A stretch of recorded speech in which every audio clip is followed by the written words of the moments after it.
নমস্কাৰ শ্ৰদ্ধাৰ ছাৰ বাইদেউসকল আপোনালোক সকলোকে মই মোৰ ইউটিউব চেনেল নলিনী কান্ত ডেকালৈ স্বাগতম জনাইছোঁ সমাগত নিৰ্বাচন যেহেতু EVM ইলেক্ট্ৰনিক ভোটিং মেচিনৰ জৰিয়তে অনুষ্ঠিত হ'ব আজিৰ ভিডিঅ'টোৰ জৰিয়তে ইলেক্ট্ৰনিক ভোটিং মেচিন কি হয় আৰু এই মেচিনটো আমি কেনেকুৱা ধৰণে সংযোগ কৰিব লাগিব সেই কথাখিনি ভালদৰে পাতিবৰ কাৰণে চেষ্টা কৰিম ইলেক্ট্ৰনিক ভোটিং মেচিন হৈছে তিনিটা যন্ত্ৰৰ দ্বাৰা সংযোগ কৰা এটা সিস্টেম অৰ্থাৎ ইয়াৰ আগতে আজি পৰা প্ৰায় 5 বছৰ 6 বছৰ বা 7-8 বছৰ আগলৈকে EVM বুলি কোৱাৰ লগে লগে ইলেক্ট্ৰনিক ভোটিং মেচিন বুলি কোৱাৰ লগে লগে তাত মাত্ৰ দুটা যন্ত্ৰহে আছিল কিন্তু বৰ্তমান ইলেক্ট্ৰনিক ভোটিং মেচিন অৰ্থাৎ EVM টো যাতে আৰু বেছি স্বচ্ছ হয় তাৰ প্ৰতি লক্ষ্য ৰাখি আন এটা মেচিন সংযোগ কৰা হৈছে এতিয়া ইয়াত সংযোগ কৰা তিনিটা যি যন্ত্ৰ এই তিনিটা যন্ত্ৰৰ নাম বেলেগ বেলেগ হয় আৰু এটা অবিহনে আনটো চলিব নোৱাৰে ইলেক্ট্ৰনিক ভোটিং মেচিনত প্ৰথমতে ব্যৱহাৰ হোৱা যেটো যন্ত্ৰটোৰ নাম হৈছে BU আপোনালোকে স্ক্ৰিনত দেখা পাইছে এইটো হৈছে BU অৰ্থাৎ ইয়াক বেলট ইউনিট বুলি কোৱা হয় তাৰ পিছত এইবাৰ আপোনালোকে স্ক্ৰিনত যেটো যন্ত্ৰ দেখা পাইছে এইটোৰ নাম হৈছে CU ইয়াক কি বুলি কোৱা হয় কন্ট্ৰোল ইউনিট বুলি কোৱা হয় আগতে প্ৰথম যেতিয়া ইলেক্ট্ৰনিক ভোটিং মেচিন আৱিষ্কাৰ হৈছিল বা ব্যৱহাৰ হৈছিল তেতিয়া এই দুটা যন্ত্ৰই ব্যৱহাৰ হৈছিল এই বেলট ইউনিট আৰু কন্ট্ৰোল ইউনিট তাৰ পৰৱৰ্তী পৰ্যায়ত ইয়াৰ স্বচ্ছতা আৰু আনিবৰ কাৰণে নতুনকে আন এটি যন্ত্ৰ ব্যৱহাৰ কৰা হৈছে হেতুৰ নাম হৈছে VVPAT voter verification paper audit trial অৰ্থাৎ এই যেটো যন্ত্ৰ ইয়াত প্ৰাৰ্থীজনে যেটো ভোট দিব সেই ভোট দিয়া সিম্বলটো 7 সেকেন্ডৰ কাৰণে দেখা পাব ধৰা হল আপুনি বিজেপিক ভোট দিছে তেতিয়া হলে 7 সেকেন্ডৰ কাৰণে পদুম ফুলৰ সিম্বলটো দেখা পাব যদি আপুনি কংগ্ৰেছক ভোট দিছে 7 সেকেন্ডৰ কাৰণে হাতৰ সিম্বলটো দেখা পাব যদি আপুনি AIDFক ভোট দিছে 7 সেকেন্ডৰ কাৰণে তেওঁলোকৰ সিম্বলটো দেখা পাব বা যদি কোনবা নিৰ্দলীয় প্ৰাৰ্থী আছে তেওঁলোক যেহেতু এটা সিম্বলত এই জৰিয়তে তেওঁ প্ৰতিনিধিত্ব কৰে তেওঁ ভোট দিলে সেই সিম্বলটো ইয়াতে দেখা পাব আৰু একেবাৰে শেষত বৰ্তমান যেহেতু নটা ব্যৱহাৰ কৰা হৈছে নান অফ দা এবভ হেতু যদি ভোট দিছে তাৰ সিম্বলটো আপুনি ইয়াতে দেখা পাব এই তিনটা সংযোগতে আমাৰ কি কৰা হৈছে ইলেক্ট্ৰনিক ভোটিং মেচিন বা EVM যেটো ব্যৱস্থাটো কৰা হৈছে এতিয়া প্ৰতিটো যন্ত্ৰৰে বা প্ৰতিটো পাৰ্টৰ বিষয়ে আমি ডিটেইলছ আলোচনা কৰিম আৰু কোনটো যন্ত্ৰ কোড সংযোগ কৰিব লাগিব বা কেনেকুৱা ধৰণে সংযোগ কৰিব লাগিব সেই কথাখিনি জানিবৰ কাৰণে চেষ্টা কৰিম যেটো বেলট ইউনিট হয় বেলট ইউনিটত প্ৰাৰ্থীবিলাকৰ নাম তাত ছপা কৰা থাকে আৰু ভোট দিবলৈ যোৱা ব্যক্তিজনে এই বেলট ইউনিটত কি কৰিব লাগে ভোট দিব লাগে বেলট ইউনিটৰ পৰা প্ৰায় 5 মিটাৰ দীঘল এটা কেবল ওলাই থাকে আৰু বেলট ইউনিটৰ পৰা অহা কেবলডাল কোড সংযোগ হয় ভিভিপেটত সংযোগ হয় অৰ্থাৎ যেটো অলপ আগতে আমি কলো যত আপুনি ভোট দিয়াৰ পিছতে আপুনি তাৰ সিম্বলটো দেখা পাব সেই যন্ত্ৰটোত কি হয় আমাৰ বেলট ইউনিটৰ পৰা যোৱা কেবলডাল সংযোগ হয় তাৰ পিছত যেটো ভিভিপেটৰ পৰা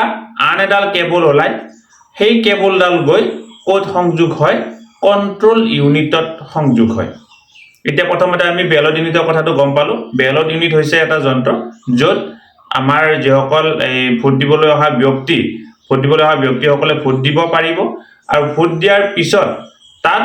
এই মানে তাৰ কাষতে থকা যেটো ভিভিপেটত তেওঁলোকে কি কৰিব পাৰিব তেওঁলোকে ভোট দিয়া ব্যক্তিজনক মানে সিম্বলটো চাব পাৰিব প্ৰকৃততে তেওঁ ভোট দিয়াটো শুদ্ধ হৈছে নে অশুদ্ধ হৈছে বা তেওঁ যাক ভোট দিম বুলি ভাবি আহিছিল সেই ব্যক্তিজনক ভোট দিব পাৰিছে নে নাই আৰু বেলট ইউনিটৰ পৰা যিডাল কেবল আহিব কেবলডাল গৈ ভিভিপেটৰ পিছফালে কেবলডাল লগাই দিয়াৰ ঠাই আছে তাত লাগিব আৰু ভিভিপেটৰ পৰা যিডাল কেবল ওলাব কেবলডাল আহি কন্ট্ৰোল ইউনিটৰ লগত সংযোগ হ'ব গতিকে বেলট ইউনিটৰ কথাটো গম পালো বেলট ইউনিটত আমাৰ আৰু কৰিবলগীয়া একো নাথাকে বেলট ইউনিটৰ এই পিছফালে আমাক কৰিবলগীয়া একো নাথাকে যদি বেলট ইউনিট বহুত ব্যৱহাৰ কৰিবলগীয়া হয় অৰ্থাৎ 4টাতকৈ বেছি বেলট ইউনিট ব্যৱহাৰ কৰিবলগীয়া হয় তেতিয়া হলে 5 নম্বৰ বেলট ইউনিটটোত আমি এটা পাৱাৰ বেংক লগাব লাগে আৰু পাৱাৰ বেংকটো লগাব লাগে বেলট ইউনিটৰ পিছফালে থকা নিৰ্দিষ্ট ঠাই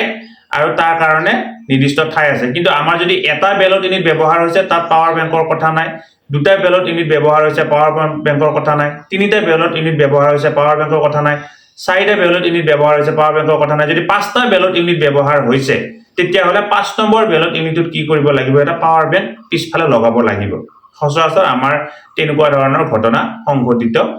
নহয় আৰু যেটো ভিভিপেট থাকিল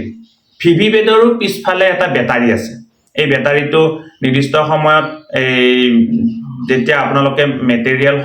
কালেক্ট কৰিব তেতিয়া এই বেটাৰীটো চাই ল'ব লাগিব বেটাৰী পাৰ্চেন্টেজটো তাত ওলাব পাৰ্চেন্টেজটো আপোনালোকে চাই ল'ব লাগিব আৰু যেতিয়া আপোনালোকে ভিভিপেটটো লৈ যাব লৈ যোৱাৰ সময়ত আপুনি ভিভিপেটৰ পিছফালে এটা এই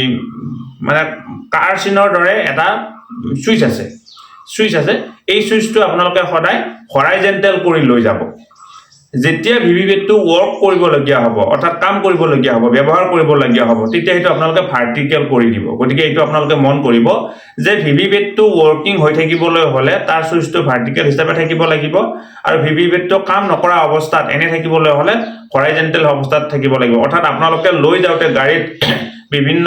এই মানে জোকাৰণি সৃষ্টি হ'ব পাৰে বা কৰবাত ঠেসকাত পৰিব পাৰে গতিকে সেই সময়ত ভিভিপেটটো আপোনালোকে হৰাইজেন্টাল কৰি লৈ যাব ভিভিপেটৰ পিছফালে আৰু এটা সুইচ আছে এই সুইচটো 1 আৰু 2 দুটা অপচন আছে আপোনালোকে ভিভিপেটটো ওয়ার্কিং হ'বলৈ হলে সেই সুইচটো 1 ত থাকিব লাগিব কেতিয়াবা যদি ভুলবশত সুইচটো 2 ত থাকে তেতিয়া ভিভিপেটটো কাম নকৰিব পাৰে গতিকে আপোনালোকে ভিভিপেটত চাবলগীয়া কথা এই দুটাই যে কি ভিভিপেটৰ পিছৰ ফালে থকা এটা সুইচ দুটা সুইচ থাকিব থকা প্ৰথম সুইচটো 1 ত আছে নে 2 ত আছে হেতু চাব লাগিব তাৰ পিছত থকা সুইচটো এই ভাৰ্টিকেল আছে নে হৰাইজেন্টাল আছে হেতু আপোনালোকে চাব লাগিব এটো আপোনালোকে চালে ভিভিপেটটো ওয়াৰ্কিং হ'বলৈ হলে ভিভিপেটৰ এই সুইচটো প্ৰথম সুইচটো 1 নম্বৰত থাকিব লাগিব 1 আৰু 2 বুলি তাতে লিখা আছে 1 নম্বৰ থাকিব লাগিব 2 নম্বৰতে ওয়াৰ্কিং হ'বলৈ হলে হেতু ভাৰ্টিকেল মোডত থাকিব লাগিব আৰু ওয়াৰ্কিং নকৰা সময়ত কাম ব্যৱহাৰ নোহোৱাৰ সময়ত হেতু হৰাইজেন্টাল মোডত থৈ দিব এতিয়া ভিভিপেটৰ পৰা জিডাল কেবল আহিব কেবলডাল আহি আমি কোড লগাব লাগিব সিইউ বা কন্ট্ৰোল ইউনিটত লগাব লাগিব আমাৰ কন্ট্ৰোল ইউনিটটো আপোনালোকে স্ক্ৰিনত দেখা পাইছে এটো হৈছে কন্ট্ৰোল ইউনিটৰ পৰা কোনো ধৰণৰ কেবল ওলাই না যায় কন্ট্ৰোল ইউনিটত আহি কেবল সংযোগহে হয় গতিকে আমাৰ কেবল থাকিব বেলট ইউনিটৰ পৰা এডাল কেবল ওলাব আৰু ভিভিপেটৰ পৰা এডাল কেবল ওলাব কিন্তু কন্ট্ৰোল ইউনিটৰ পৰা কোনো ধৰণৰ কেবল নোলায় বেলট ইউনিটৰ কেবলডাল আহি আমি লগ কৰিব লাগিব এই ভিভিপেটৰ পৰা ওলাই যোৱা কেবলডাল আহি আমি লগ কৰিব লাগিব কন্ট্ৰোল ইউনিটটো আমাৰ যেটো এই টিমটোৰ যেটো থাৰ্ড পুলিং অফিচাৰ যিজন থাৰ্ড পুলিং অফিচাৰ হ'ব থাৰ্ড পুলিং অফিচাৰজনৰ লগত কন্ট্ৰোল ইউনিটটো থাকিব আৰু তাত তেওঁলোকে কি কৰিব লাগিব বেলট পেপাৰ ইস্যু কৰিব লাগিব যেটা ব্যক্তি একজন ভোট দিবৰ কাৰণে আহিব থাৰ্ড পুলিং অফিচাৰজনে তাত বেলট পেপাৰ ইস্যু কৰিলেহে ভোট দিবলৈ অহা ব্যক্তিজনে বেলট ইউনিটত ভোট দিবৰ কাৰণে পাৰিব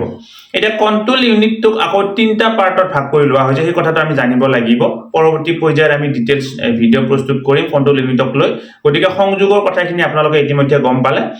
এতিয়া চাও যেতিয়া কন্ট্ৰোল ইউনিটৰ আপুনি বেলট ইউজ কৰি মানে ইস্যু কৰাৰ লগে লগে আমাৰ যেটো বেলট ইউনিটৰ একেবাৰে ওপৰত এটা নীলা লাইট জ্বলি উঠিব হেইটো মন কৰিব আপোনালোকে নীলা লাইটটো যেতিয়ালৈকে নজ্বলে তেতিয়ালৈকে আপোনালোকৰ বেলট পেপাৰ ইস্যু হোৱা নাই আপুনি বেলট পেপাৰ ইস্যু হোৱাটো তেনেকৈ গম পাব যে কি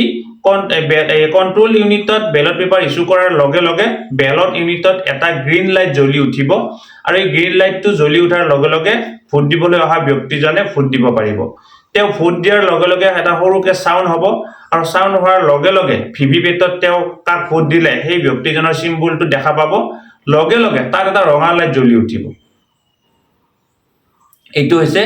প্ৰসেস গতিকে নিশ্চয় আপোনালোকে কেনেকুৱা ধৰণে সংযোগ কৰিব লাগে এই কথাখিনি গম পালে ইয়াৰ উপৰিও আমাৰ এই কন্ট্ৰোল ইউনিটটো সিল কৰাৰ ব্যৱস্থা আছে কন্ট্ৰোল ইউনিটটোতে আমি সিআৰসি কৰিব পাৰো কন্ট্ৰোল ইউনিটত আমি টোটাল ভোট কিমান হৈছে সেইটো চাব পাৰো কন্ট্ৰোল ইউনিটত আমি ৰিজাল্ট চাব পাৰো গতিকে আটাইখিনি কথা পৰৱৰ্তী পৰ্যায়ৰ ভিডিঅত আমি পৃথককৈ কন্ট্ৰোল ইউনিটৰ ওপৰতে ভিডিঅ প্ৰস্তুত কৰিম নিশ্চয় আপোনালোকে ভিডিঅটো যদি উপকৃত হৈছে আৰু এনেকুৱা ধৰণৰ ভিডিঅ পাই থাকিবৰ কাৰণে আপোনালোকে নলিনী কান্ত ডেকা নামৰ ইউটিউব চেনেল আৰু ফেসবুকত নলিনী কান্ত ডেকা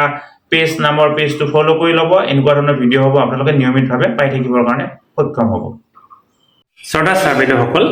নলিনী কান্ত ডেকা নামৰ ইউটিউব চেনেলটো হৈছে এটি শিক্ষামূলক ইউটিউব চেনেল